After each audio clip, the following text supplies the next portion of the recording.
welcome to Co-Opinions. My name is Josh, and today I have Brent with me. Yep. So, Brent, we're starting on our second part of this 3D Zelda game series, but before we get into that, you tell me a little bit about what you've been playing. Well, following up from 2 hours ago. Don't date the episode. I knew you were going to do that.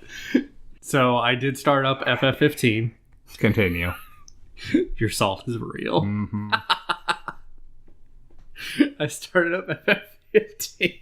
Now, compared to Watch Dogs, yeah, this is really gotten its claws into me. So I know that you've been excited to play it because you've had this game since, what, Christmas? Yes. Yeah. Only 9 months later you started it. Smooth. Anyways, you were excited to start it, but you weren't 100% sure how into it you were going to be. Now, you are, what, through Chapter 5? I'm in Chapter 5, so... Okay. And you spent a lot of time in Chapter 3, which is normal, and then you're going to go through 4, 5, 6, 7, and then 8 is the next one you'll sink a ton of time into. Not to be overly dramatic, but after you go into Chapter 9, you basically are in the home game stretch. Really enjoyed it, though. I do keep expecting that every time we go to a location, they're going to ask them if they can play instruments, and we're going to play some J-Rock as a band. That does remind me, I had mentioned before that you were going to meet one of my favorite characters in the game, and at this point you have met him. Are there any interesting characters that jump out at you? Harry Knowles? No, not him. He is a dude who has interacted with your party in a significant way. The guy from the Empire? With the brown coat? Yeah. Arden. Yeah, there we go. Yeah. I'm real curious what you're going to think of him. Yeah, he's shady. Mm-hmm. They took my car.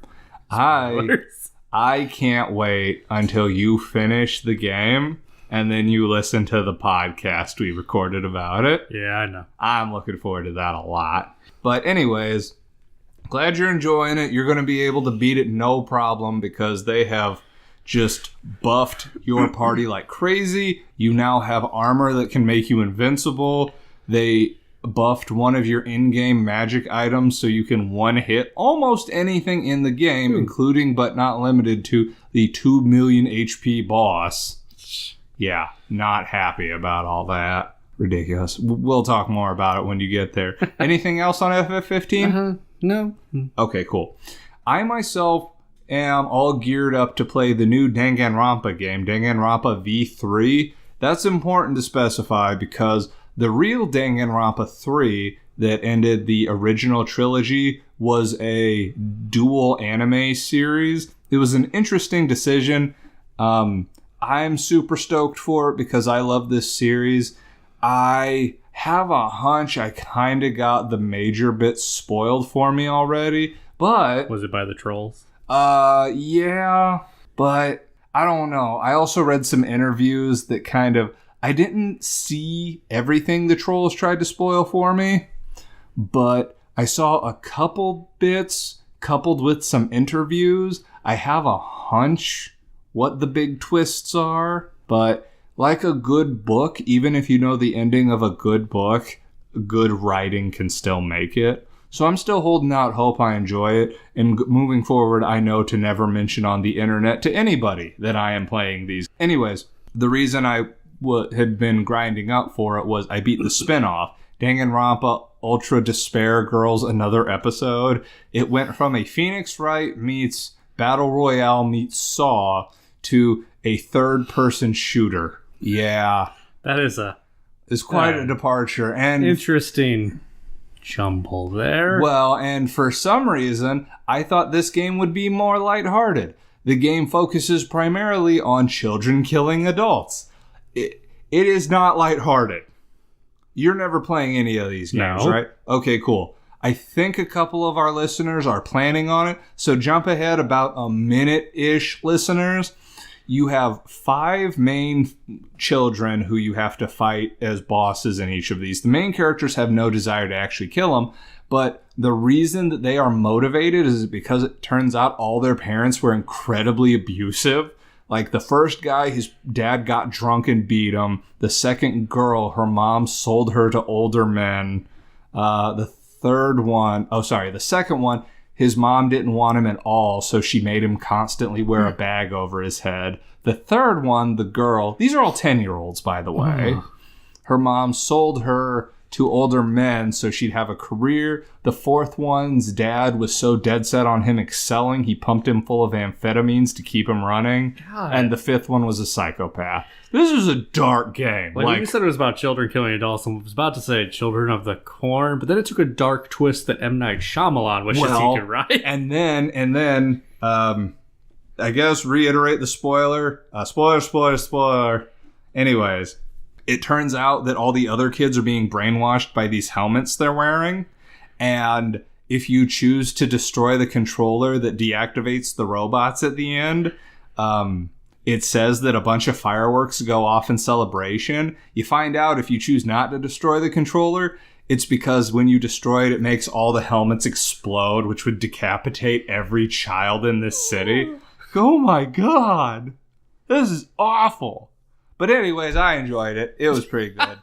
Would recommend. I thought it got some pretty harsh reviews. It's serviceable, and it keeps the tone of the series. So, not bad. And back from the spoilers, we're going to go ahead and jump right into our main topic from here. You cool with that, Brent? Yeah, we're going to make this a little bit more lighthearted than Children. It's Wind Waker. Yeah. It's Wind Waker. So, we're going to talk about Wind Waker and Twilight Princess in this. Yeah. Now, these games were divisive in their own ways, which is real interesting. Now, Brent, feel free to jump in at any time about this, but Wind Waker got a huge amount of consternation when it was announced because originally when they showed the GameCube, they showed a tech demo on it that showed something that basically looked like a much more awesome Ocarina of Time. Yeah. And a lot of people thought this is going to be an amazing Zelda game when it comes out, and it was just a tech demo. So when they announced Zelda Wind Waker with its cartoonishly oversized heads and chibi bodies, a lot of people, Brent included, Yes, Brent was not for the art style, and he still isn't. I personally love the art style. I think that it allows for arguably the most expressive Link in Zelda we've had to date.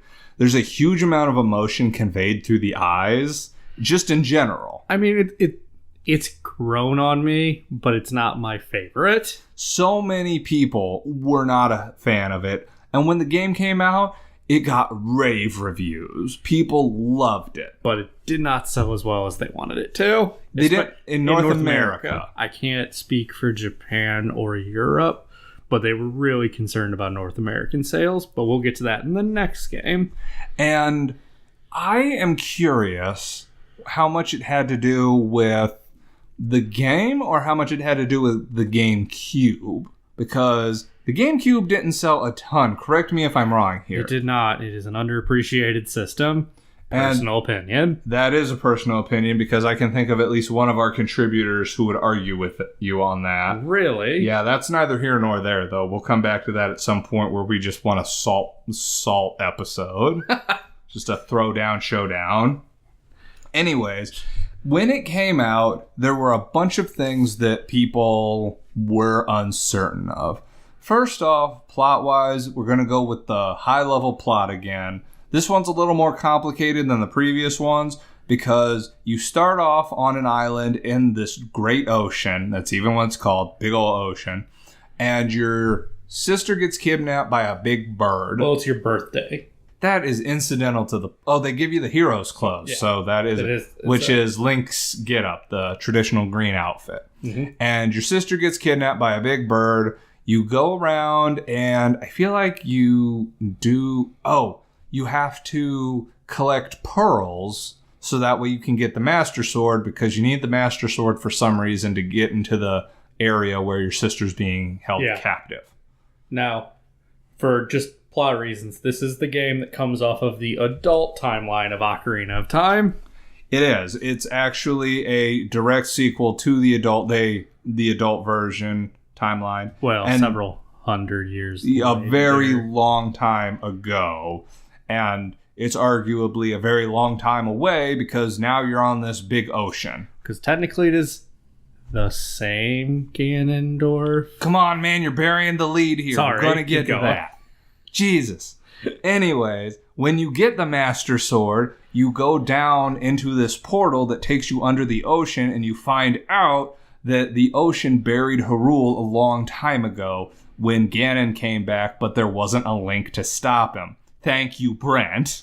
Well, it also explains that he came back because slowly the seal was weakening. Yeah, something like that. So it has to do with the fact that there was no link to keep him at bay. Yeah, so the world got flooded by the goddesses. Yeah.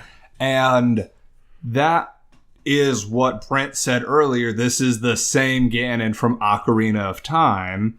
And it turns out that he is trying to kidnap all these girls with pointy ears because he's looking for Princess Zelda, because he's trying to put the Triforce back together. After you go to save your sister, you meet Ganon. Ganon beats you mercilessly. And you get thrown across the ocean. And I'm trying to remember, you get beat mercilessly because the Master Sword needs to be awakened. You go through some rigmarole to awaken the Master Sword, relatively incidental. And once it's been awakened, you're told to get back into Hyrule, I think. You need to put the Triforce together. Yeah. This is where the game stops cold. I talked to more than one person who could not stand where you had to sail around the map, collect the treasure charts, and then take them to Tingle, who then charged you 300 some odd to translate them. Yeah, when I demoed it on the GameCube, because for, full disclosure, I didn't beat it until the HD re-release on the Wii U. Yes. So, yeah, the sailing around was just... The sailing around, there were a lot of problems with it. I won't pretend there wasn't a lot of problems with it. One, it was so slow. So slow. They tried to break it up by making there be obstacles, treasures, etc., but it was a limitation of the hardware at the time. Yeah. The game could not load ocean as fast as you could technically traverse it. So they slowed it down. It was actually possible if you went fast enough to go off the edge of the ocean. Now, we'll talk about how this was addressed in the HD version later, but it led to a very sparse environment, which could be good or bad depending on how you wanted to look at it. It definitely lent itself to a feeling of adventure, but there were some parts of that map where there was nothing. Yeah, it's just ocean. It was an 8x8 grid, and even with the wind at your back, it could take you a minute to cross one of those cubes, which meant to go from one end of the ocean to the other end. I want to say it was longer than a minute because it could take you 12 to 15 solid minutes of sailing in one direction to go across the ocean. That was one way, and there were a lot of squares. But anyways, after you put the Triforce back together, I might be skipping something here, and if I do, we've missed the boat. Oh, yeah. Because I feel like one thing we skipped over in the Ocarina of Time one was Navi. No matter how irritating she is. Okay, that was another thing. We're going to not address that, but talk about this boat. Near the beginning of the game, a sentient boat shows up to help you out. And halfway through the game, the whole game, it's your helper. It gives you advice. Ever since Ocarina of Time, there'd been a character who gives you advice no matter how irritating. And I feel like the boat wasn't decently bad. Developed as a character. I'm not going to say amazingly. Well, he was your boat. Yeah. Like, you couldn't do a lot. He couldn't go with you. So, like, when you went into dungeons, he had to talk to you through a rock or something. Yeah. So, they tried to develop him enough so that way when halfway through the game, you found out that it was really the spirit of the King Hyrule from way back in the day. You're like, oh my god, what a revelation. And... yeah, but I feel like it's important to touch on the boat just for later games, too. Yeah, okay. Valid. So, as you put the rest of the Triforce together, the goal behind it was you had to put the Triforce together so you could confront Ganon. Mm-hmm. You go down to the underwater kingdom of Hyrule. Ganon beats you again, and he takes all three pieces of the Triforce for his intention to rule Hyrule. He was going to drain it and then start ruling Hyrule again. We'll talk about this Ganon once we're done with the story. I loved this Ganon. It is my favorite Ganon. Anyways. Have we missed Zelda here? Oh, we totally glossed over Zelda. Yeah, I feel like we need to... Okay. I'm sorry about that. In this game, you meet a pirate girl named Tetra near the beginning. She's sassy, she's fun, she makes fun of you, she's awesome.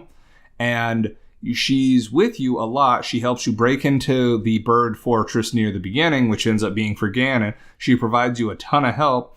And when you get the Master Sword, it turns out that she is actually the descendant of Zelda.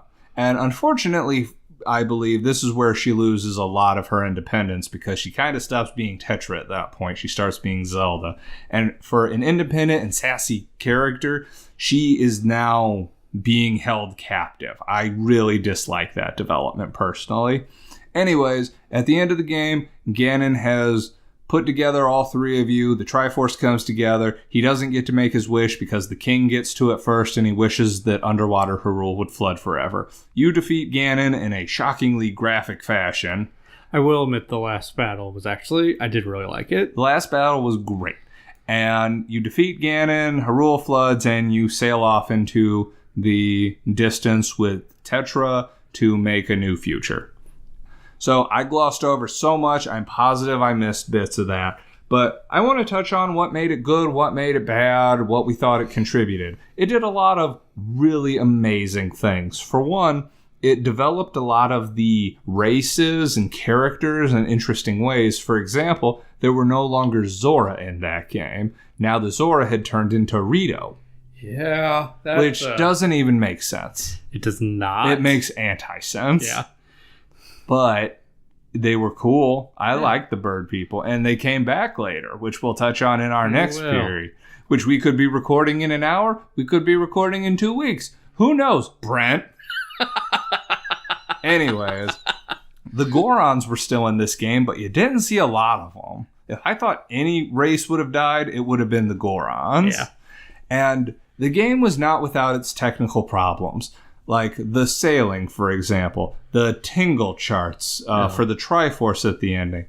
There were the fact you had to play your Wind Waker. We completely glossed over the Wind Waker because it's almost so forgettable. You get a baton that allows you to play conduct songs that lets you control the wind and go into dungeons and other random stuff. It's not that awesome. Like, it's pretty forgettable. So the fact you had to stop and change the wind direction every time you wanted to go somewhere, that sucked. Yeah. The fact that you had to collect over 2,000 rupees to be able to finish up this tingle thing, that sucked. The fact you had to go around and get 8 of these treasure chests so you could get to the end of the game, that sucked. I'm glad I finally gave the game a chance. I'm not sad that I waited for the HD re-release. The HD re-release addressed so many of the problems I didn't know I had with the first one. For example, just the fast sale alone. That alone made it worth it. You can buy an item that not only does it double your sail speed, but it automatically puts the wind at your back. Game changer. It's so much better. They speed up some of the silly animations that play constantly, like you have a grappling hook item, and every time you throw it, it shows the grappling hook go around the bar. They've like tripled the speed of that animation. Just so many little details. And there's other gameplay things that we completely glossed over, like the fact that Tingle is actually a semi-playable character in this game. Yeah. In the GameCube version, you could use the Game Boy Advance link cable, and you could have Tingle drop bombs in your game. Huh. Yeah.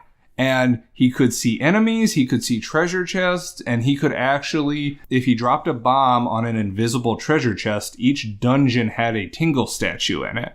So on his Tingle Island, you could show all the Tingle statues that you'd gotten from the dungeons. And I have a special memory of when I was playing this game, because I lived in Germany for a year, I played this game with a friend over there, and we played through the whole thing, and he played as Tingle, and we had collected all the Tingle statues, and I started grabbing them and throwing them into the ocean, and he got so mad. He kept trying to drop bombs on me. He didn't know they were coming back, so I just kept throwing them into the ocean. He's like, "Why would you do this? All our time on these statues." I'm like, look at you.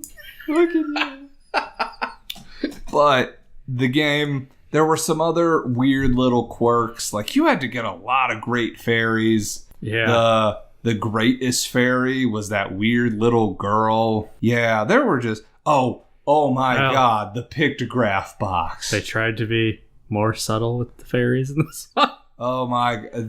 So the great fairies were actually pretty cool. The queen fairy, or whatever she was called, she was creepy. Yeah. She was super creepy. It was like a small child with glassy eyes. It's so creepy. But I forgot about the pictograph box. Oh my God. So in GameCube, you were given a pictograph box. You had to take certain pictures and then get a rainbow firefly and turn it into the guy, and you could get a color pictograph box. Once you had a color pictograph box, you could take pictures of characters and enemies and turn those in and turn them into figures.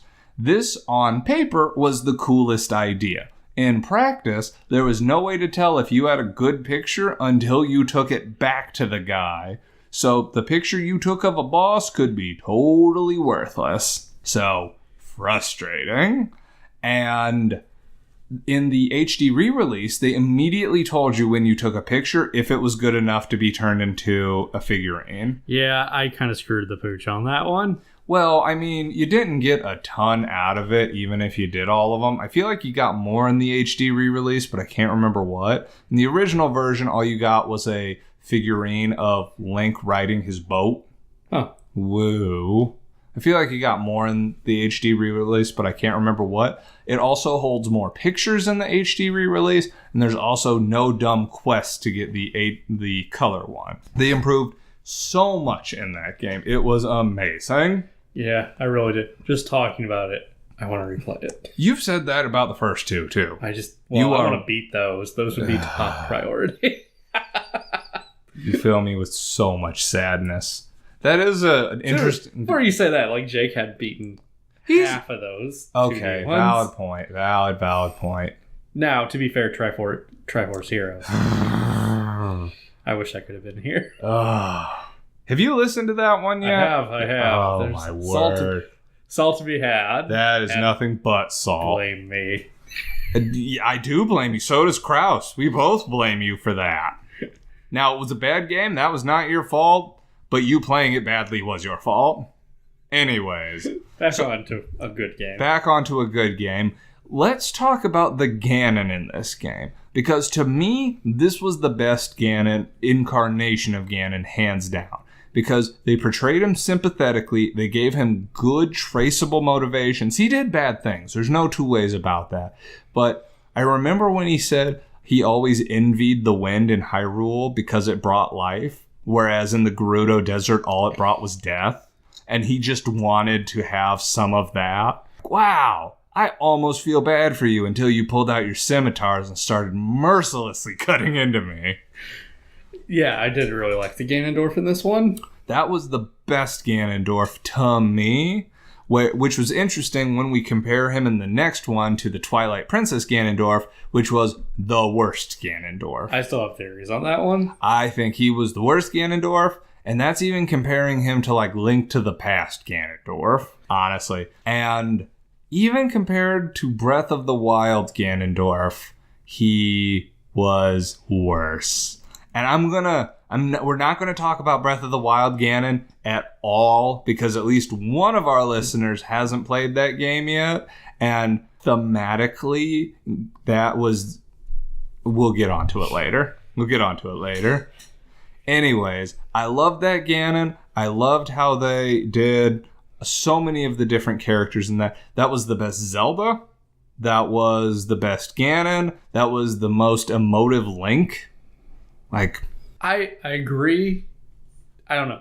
I don't have the same nostalgia for it that you do. I really like it, but I don't know if it was not my favorite 3D. But again, this is one of those, saying that it's not my favorite doesn't mean a lot here. I would say, especially the HD version, I would say this is my second favorite 3D Zelda. I would say that it is behind Breath of the Wild, but that is a high bar. I would say that Majora's Mask is after Wind Waker, and then past that would be Twilight Princess, and taking up the bottom 2 spots, I don't know what's worse for me, Skyward Sword or Ocarina of Time. We're going to have very differing opinions on Skyward Sword. Anyways, Wind Waker I thought was amazing at the time, and then I actually, before they decommissioned Miiverse, I had a post on there when I beat it that said, if you had told me a Wii U selling game would be something from GameCube, I would have laughed in your face, but this game still plays amazingly. It played even better than it did a decade earlier. Could you take selfies in the original one? No, I know you could in the Wii U. Could you do it in the GameCube one? Because I know, like, Alex posted a ton of selfies. I feel like you could. You had to be able... Because I'll give you the emoting thing, because in those selfies, the kind of faces Link has when he's selfieing on himself. You keep talking about Wind Waker. I'm going to look up if you could selfie in the original one. Tell me some stuff that you liked or disliked, since you have a more negative opinion than I do. I mean, I liked the Ganondorf. He was well developed from a different approach, since he's kind of the same one as Ocarina of Time. Mm-hmm. But according to that, Ocarina of Time 1 still died. There is no... First off, he did not die in Ocarina. They sealed him away at the end. That is very explicitly said. And you could not take selfies in the old one. Okay. So, yeah, some of these selfies are awesome. Like the one where just hanging with Ganon's mom and it's him with the pig. Awesome. But anyways... I'm sorry, could you reiterate your point?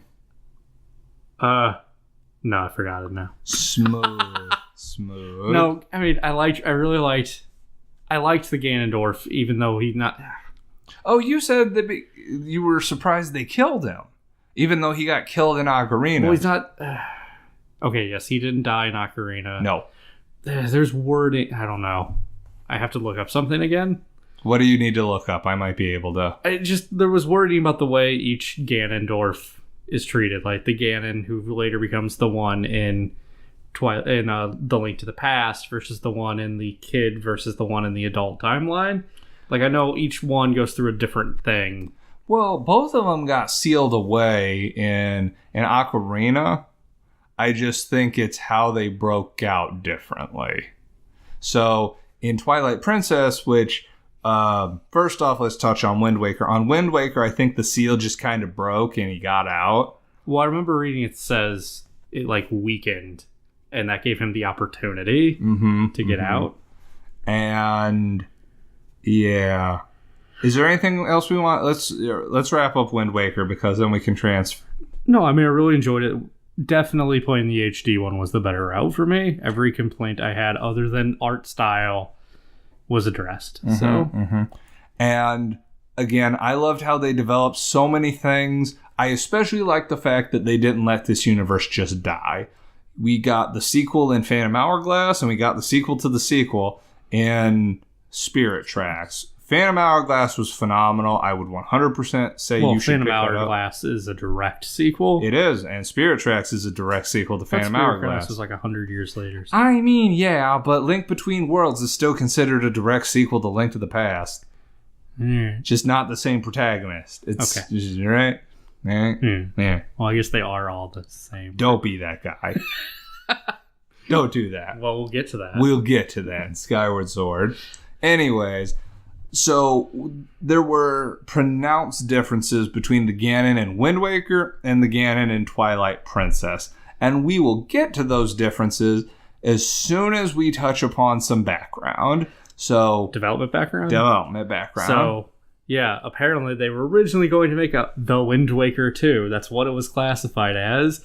But sales for Wind Waker were not good in the US. So I think it was Miyamoto who even said, yeah, guys, we gotta do something different because the US ain't liking this one. So that's when he pushed for a more realistic looking game. Yeah, a game that was darker and grittier, and I don't know. The first time I played it, I was just not a huge fan of this game. Now, let's talk a little bit more about development before we start getting into opinions.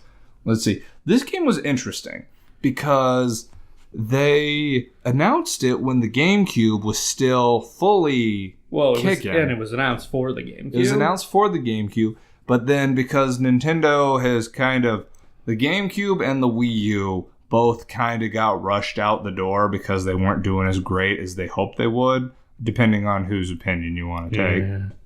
So, Twilight Princess got a dual release. It got released on the Wii and the GameCube. I can't remember if those were simultaneous or not. It makes sense for them to be. Yeah, I think so. Anyways, there was an interesting bit of trivia about that. Do you remember this? Yeah, one is backwards. Yes, so Link is traditionally left-handed, and when they were making the game, they realized that most people, Americans, are not left-handed. Now, I could be mixing up my cultures, and if I do, I apologize. I know that Chinese write top to bottom, right to left. So a lot more Chinese people are left-handed, because that way it doesn't ever get their hand in what they just wrote. No smudging.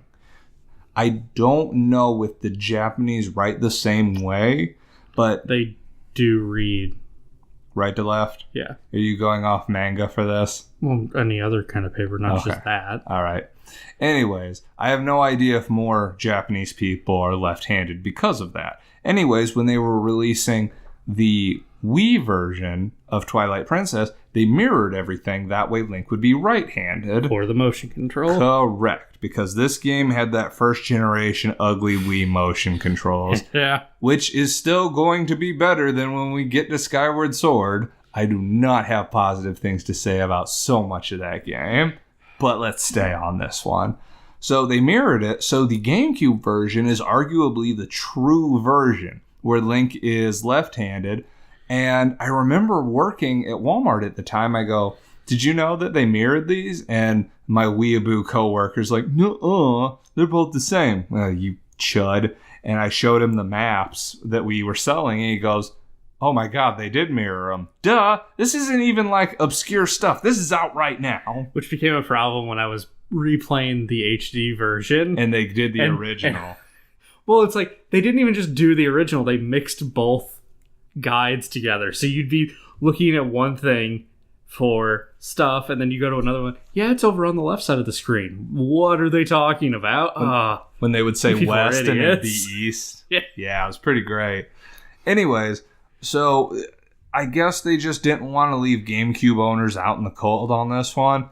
I remember playing the game, and a lot of people were stoked about it because it was, it's finally the Dark Zelda game we've been wanting, da-da-da-da-da-da. And Brent, I remember, I think we can go ahead and move off of development stuff at this point. Correct me if I'm wrong, but I feel like this game started development as a different game. I don't think it did. I don't remember that being it.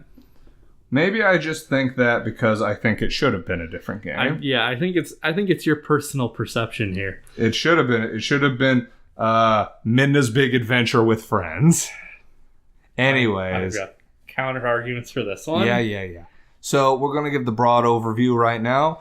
Link is a farm boy. He is trying to go somewhere for some reason. I don't remember. Even though I replayed this game in the last 2 years. Yeah, I just replayed it last year. Now you've made me forget. Yeah. He's being sent off. He's being sent to go deliver something, if I remember right. And he gets sucked into the Twilight. Yes. And he becomes a wolf.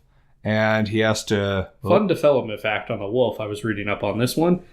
So one of the reasons they pushed for this, because they discussed having you change into something, just like Majora's Mask and other things. But one of the things that pushed for the wolf was because they looked at A Link to the Past a lot when they were coming up with the idea for this. And they figured bunny wasn't going to cut it. But the bunny is what inspired them to do something similar, so the wolf was created. And when you're turned into a wolf, you're introduced to Midna. And she's kind of irritating at first. I won't pretend she's not, but Well, she's there's a reason. And very shortly after that, you meet Zelda for the first of 2 times, and Zelda's like, please go save Hyrule, and then you leave.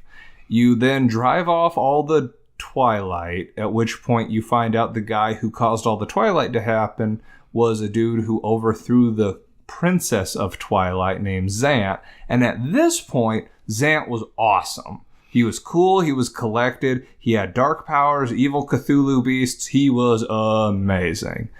And he absolutely wrecks Midna at one point, which is at the first time I played it, it made me happy. Because she was so irritating. And I'm trying to remember, you thought that by restoring everything from Twilight, you would be able to defeat Zant. Turns out that's not the case. Nope. So you have to go around and collect... No. While you're restoring the Twilight, you get the pieces of the fused shadow. Yeah. And you think that can defeat Zant, and it cannot. So he wrecks you, and then you go, I need the pieces of the Mirror of Twilight. I don't remember why. Because you have to get to the Twilight Realm for some reason. Yeah, well, it's after you beat the Desert Temple. Yeah, that's when you find I hated that boss. That's when you're told the story of how Ganondorf, because you are now in the child timeline. Yes, because this is actually a indirect sequel to Majora's Mask.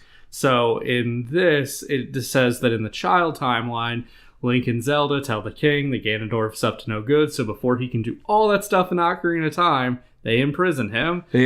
By semi-executing him. Well, they realize what he is, so they try to send him away, but it doesn't work. Oh, no. He kills a bunch of the sages. No, he killed one of them. He killed more than one. No, they killed all.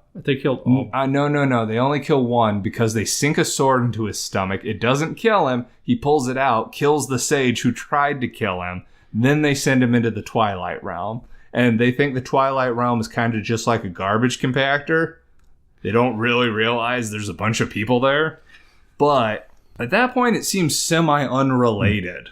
Because you're like, okay, cool. So Ganon's in this. I guess that's a surprise. And then you have to put together the pieces of the Twilight Mirror because... So you could go to the Twilight. I think... Is that because that's where Zant is? Yeah. Okay. And you put the rest of them together, and as you... Yeah, because the second to last... The last temple before going to the castle is the Twilight. After you put the mirror together. I thought you go to... No. The Hyrule Castle? Hyrule Castle's the last thing. Yeah. You go through the mirror to the Twilight Castle to confront Zant. Yeah. And then while you're in there, you find out he got all his power from Ganondorf. Now, this actually, the first time I played it, this part made me mad. Because this is when Zant loses his cool. He goes from being calm and collected and a total BA to this chicken clucking dude running around like he's insane. As an adult, getting older, I realized the reason he broke down was because it was the exact moment you found out he got his power from somewhere else. So it made a lot more sense as an adult why he had this breakdown, because you found out he thematically isn't as awesome as you thought he was. All his power was from somebody else. Now, it was from the incarnation of Ganon that was basically like a snarling dog, but that's why he broke down. And then when you defeat Zant, you go back into the light world because Ganon took this opportunity to bust out and go take over Hyrule Castle. And this is what he does. It's just what he does. You see Zelda for the second time. You have to fight... Third? Yeah, because you missed the point where Midna gets hurt. Yeah, and then she Zelda gives her life energy to Midna. Yes, I did miss that. So you're right. I did miss that. Anyways... Zelda's being controlled like a puppet. That's phase 1. Phase 2 is Beast Ganon, where he turns into a big boar-looking thing. Yeah, I hated that part. Well, he controls Zelda, you mentioned. Mm-hmm. Yeah. Then he becomes Beast Ganon. Then you fight him on horseback. Then you fight him in a sword fight. And then he has a weird freak out where Zant snaps his neck and Ganon dies. Yeah, it was weird. Yeah. So I glossed over an enormous amount of things. For example, when you're restoring light to different regions, you have to collect these little pearls of light. Well, that from was bugs. From bugs. That was a pain in the ass mini game that didn't make a lot of sense. I like that they cut that down in the HD version. They significantly reduced how many bugs you had to get because it was a weird, dumb mini game that they carried into Skyward Sword. I hated those Twilight realms or whatever they were called. The ones that you had to go through. Oh, the ones in the sky. Yeah, those were dumb. But we'll talk about what was dumb about that game on our next recording. Anyway. Definitely have different. Oh, I am so salty. And I believe something that bothered me tremendously when I played this game as a kid was the fact that Link's involvement didn't make a lot of sense to me. Well, man, this one's hard to say because we're spoiling. I don't want to spoil Skyward Sword's story. So don't spoil it. What we're talking about is the fact that... but there's a reason I feel like it's not originally supposed to be... Yeah. I feel like this wasn't a time when Link was supposed to be Link. Like the hero? Yeah. Yeah. Well, and that's why I enjoyed it way more. It's just one of those things where it's like, oh, we bring him back to life so many times, and something happened this time. Just gotta do shit. Well, and that's the thing about this time that really got me was I'm like, he's always Zelda's like bow. Before all bow? Was that before all others? Yeah. Before all bow? That doesn't sound right. We are spending a lot of time. Bay, that's it. Before all else, that's it. I'm not sorry. Anyways, Link's always Zelda's Bay. Why is he crushing on this Saria chick so bad? It's because he's not the hero this time around. He's just a farm boy who happened to get caught up in it. And he does have some instances that show that he has the hero lineage, but if all other things had remained unchanged, if Ganon hadn't shown back up, he would have just been a farmer the whole time. He wouldn't have been a soldier. He would have been wrestling goats. I feel like if there's one thing, and I know there's one thing I like about this game is there's a lot of lore it feels like it adds that you don't even realize it kind of adds. Like? Well, it feels like the Ganondorf thing showing up feels like it speaks to how much the goddesses can't control the time thing. Yeah. I feel like it says they have no control over this and he's gonna do what he's gonna do. Yeah, kind of. You're taking some liberties there to make this fit a mold to me. I personally think so because I really feel like Ganon was kind of shoehorned. If they would have removed all the elements of the Zelda game in this, if they would have removed Link, Ganon, and Zelda, this could have been the exact same game. See, my counter argument to this, because I know your whole this isn't a Zelda game. It's not. But then neither is Majora's Mask. How is Majora's Mask not? There's no Ganondorf, there's no Zelda. Yeah, but Link is the driving force here. He is the one who is behind everything. Everything in Twilight Princess is motivated by Midna. Everything. If you had controlled Midna telling your wolf friend what to do, the only thing that would have changed is when you got wrecked by Zant, you would have seen a touching cutscene as he went through a lot of difficult stuff to get you to someone who could heal you. That is the only thing that would have changed. The ending would have been a little different because there would have been no power behind the throne. See, I also feel like he's connected to Midna because, she is Shadow Zelda. She is Shadow Zelda, but she's also way hotter. That's the definition. Throw it out. She can't be hotter than Zelda. What are you thinking much about?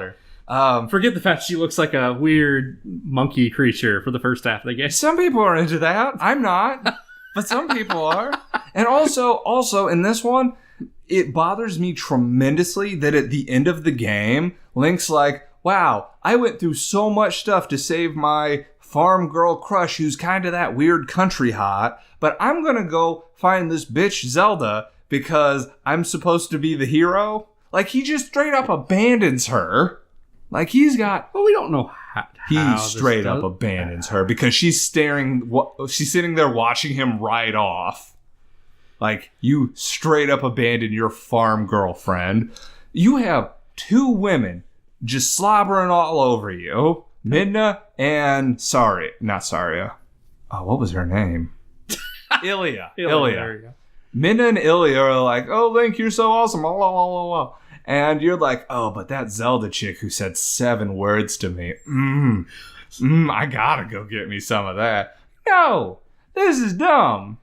If there is one thing I really... Midna, like when we talked about the boat, Midna is definitely way more developed companion. Yes, she is. Probably one of the best ones. Probably because the game was about her.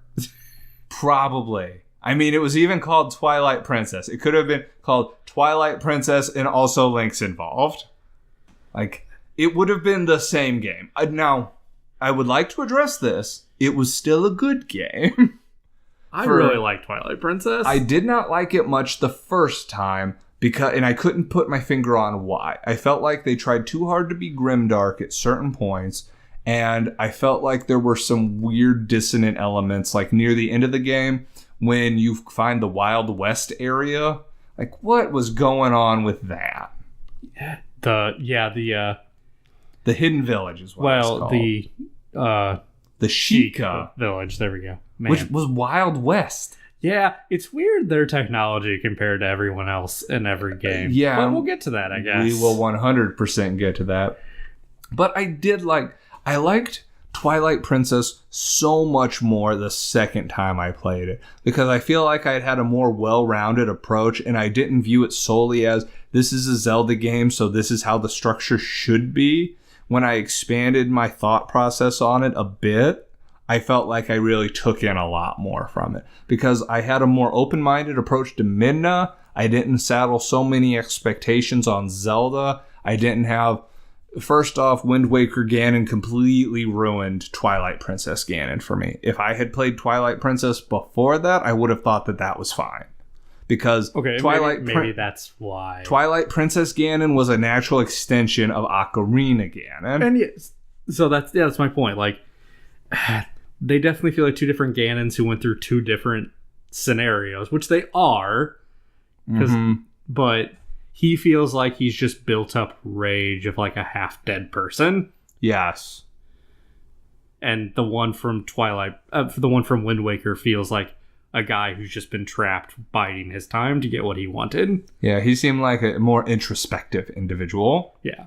And there were some undeniably cool things that came about because of Twilight Princess. Some not cool things were Goron wrestling, because there was... so weird and so much fun. Yeah.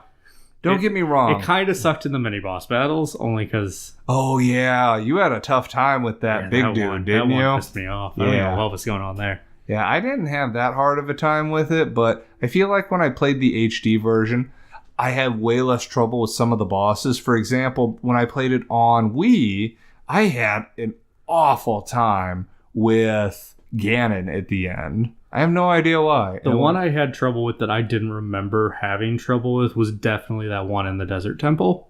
The top boss? Yeah. I didn't have trouble with him. But due to circumstance, he was also the first boss I ever saw in that game. I saw one of our mutual friends playing through the game. He's like, I'm just going to beat this dungeon real fast. I'm like, okay, cool, I guess. Like I said, if there's one thing I appreciate, because it's set, and we'll talk about it more next episode, is going back and replaying Twilight Princess after playing. So you saw a lot of things that felt like they had been developing some lore ideas that they explored later. Yeah. I appreciate this game a lot as more of an homage to Zelda games, because there were some interesting items. I liked what they did with the hook shot in this game. The claw shot, that was a really cool extension where it allowed you to actually zip around with the dual claw shot. Was really what stepped that up. Because it basically lets you be Spider-Man. And the top wasn't very good. It was okay. It wasn't great. I don't remember any other specific items that were super cool, though. Do you? No, that's because Breath of the Wild is fogging the item thing. Right? Yeah. God, the approach on Breath of the Wild. If we weren't doing this piecemeal like we were, we could talk for a whole episode about Breath of the Wild. So good. I feel like we could almost talk about each one of these for a whole episode. We most certainly could. We would have to draw it out so extensively it wouldn't be enjoyable, though. Yeah. But, again, I really liked this game. But I also liked it a lot from a story perspective, though. So I'm not 100% sure you've provided good counters for me on how this was not Midna's game plus people from Zelda. To me, if it's not, then Majora's Mask is not. And that's like an argument I've heard about Majora's Mask because the only person in it is Link. It's Link's adventure is not a Legend of Zelda game. I mean, then shouldn't Zelda 2 not be? Just the first one? You encounter Zelda when you save her. You encounter Ganon when you kill him. Yeah. Okay. Well, finally, a female Zelda. It's just so progressive. Yeah, what if Zelda was a boy? You get that on a shirt. You've seen that shirt, yeah. Right? I want that shirt. Anyways. I mean... There were some cool mini games. The characters were really interesting. I know that baby always weirded you out. There was a baby in Twilight Princess. Oh, I hate that baby. The baby. Aggressive shop owner that I just wish I could slap. She works you over, too. Oh, yeah. Oh, weird. Do you know how you get into... The baby comes from one of the starting areas, and they come from your hometown. He comes from your hometown, and he's always so sassy under his breath toward you. And his goal is to buy the expensive shop in town. Because you take them to Kakariko Village. Yes, because they get trapped there, and you're looking for them. That's why you. Oh, you're going there to look for Ilya. Yeah, and they're all there, and you free them after the wolf part from all the deadly bugs. Twilight bugs thing. And then that's when he decides to buy the out of use shop and set up.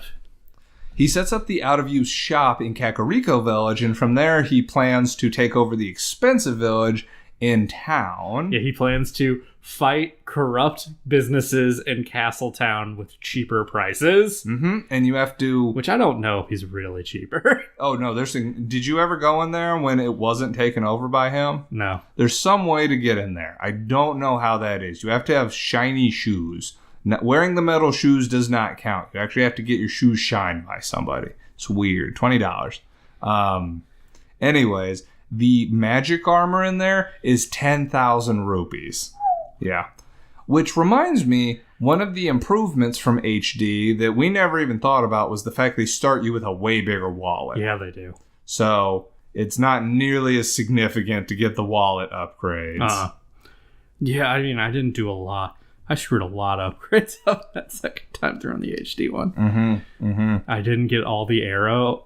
I didn't have full arrows that I could have. Well, and I beat the game. That's the thing about it, is that I always felt in all of these games... I can't remember. I think in Ocarina, the upgrade values were 30, 50, 70. Like Arrows? Yeah, like you could get the large quiver and the largest quiver. Okay.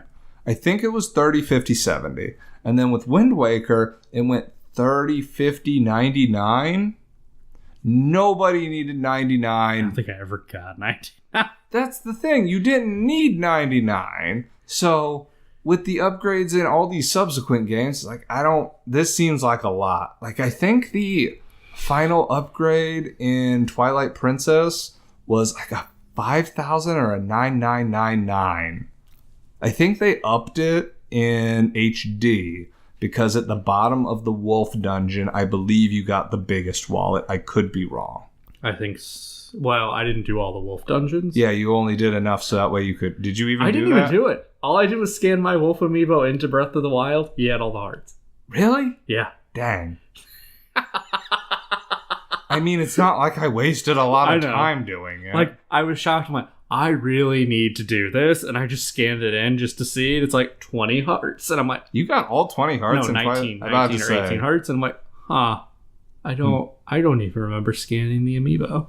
Well, didn't you? I could have sworn in the HD version they included they made it compatible with a Wolf Link amiibo. What the Wolf Link amiibo did in the game was it allowed you to enter a dungeon that was basically just a challenge dungeon for the Wolf Link.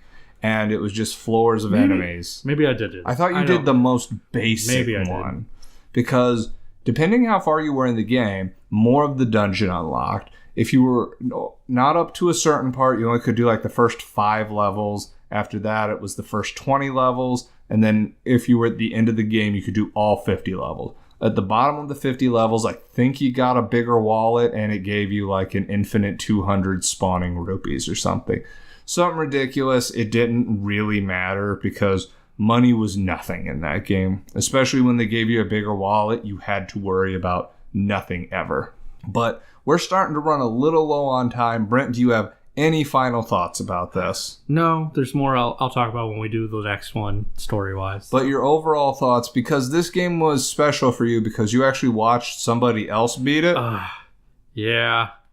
Am I supposed to tell that story now that I watched Mark beat it in front of me and I was one temple behind him, so I didn't end up finishing the game? Yeah, you got all jaded. And then I became one of the 5% of Wii owners who suffered a Wii malfunction and stopped working. Yeah. So it wasn't until the HD release that I actually beat Twilight Princess. Took him 10 years. Lost all my data. All your data. And I, myself, beat it on the Wii, was pretty salty about it just because I didn't get it. And then I re-beat it on the Wii U, and I appreciated it way, way more. I'm, again, going to rank it in the lower half. That is where I put it, right? Yeah. The lower half of the 3D Zelda game. But even the worst 3D Zelda game is not awesome, Skyward Sword. But the one above that's pretty good, Ocarina of Time. I am going to rail so hard on Skyward Sword. We will definitely have real dissenting opinions. So hard. Anyways, Twilight Princess I thought was a good game. I do think that it wasn't as good as Wind Waker, but that is a difference of opinions I have with quite a few people, I believe. Yes. Brent, do you have anything else you'd like to add on these topics? No, I think we're good. Fantastic. So, go online, tell us what you liked about Wind Waker, what you disliked about Wind Waker. Did you call Wind Waker Zelda? If you did, never mind. And did you never hear that? I've never heard that. Never called Zelda? Yeah. What did you like about Twilight Princess? Was it grim dark enough for you? Would you prefer grim darker? Is there anything that you particularly despised about any of these? Let us know. But until next time, I'm Josh, and this is Co-Opinions.